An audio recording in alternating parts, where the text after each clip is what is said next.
இல்லைங்க.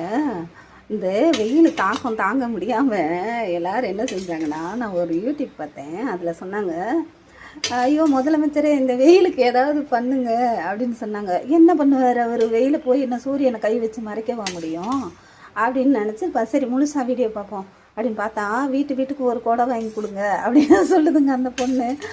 பாருங்களேன், குடை வாங்கி வச்சுட்டா மட்டும் வெயில் போயிடுமா? பாருங்களேன், அவங்க வந்து காப்பாற்றுவாங்க, இவங்க வந்து காப்பாற்றுவாங்கன்னு சொல்கிறாங்க. யாராலையும் காப்பாற்ற முடியாது. ஆனால் ஒருத்தரை மட்டும் மறந்துடுறாங்க பாருங்களேன். அதுதான் கர்த்தர். அவரை எப்படி கூப்பிடணும் தெரியுமாங்க? பரிசுத்தமோ பரிமள தைலமோ என் தேவன் எங்கே வாழ்கிறார்? புயல் காத்தோ பெருமலையோ என் நேசரங்கே வாழ்கிறார்.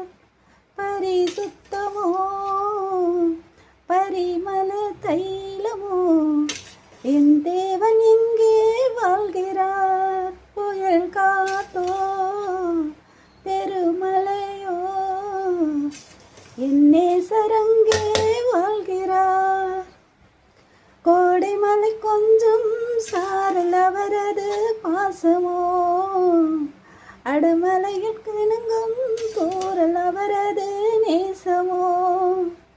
கோடைமலை கொஞ்சம் சாரல் அவரது பாசமோ, அடமலையில் சினுங்கும் தோரல் அவரது நேசமோ.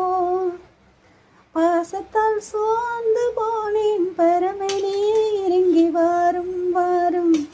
நேசத்தால் சோகமானேன் இறைவா இறங்கி வாரும் வாரும்.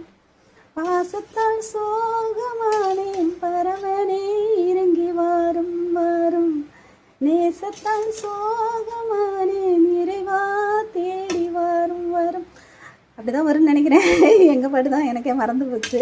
அப்படி கத்தரை கூப்பிடுங்க, மழை வந்துடும். நம்ம பாட்டுக்கு முதலமைச்சரை கூப்பிட்டா அவருக்கு 1008 வேலை இருக்கும். அவர் எப்படி வருவார்? அவரையும் கத்தரை ஆசீர்வதிக்கட்டும். பாய்.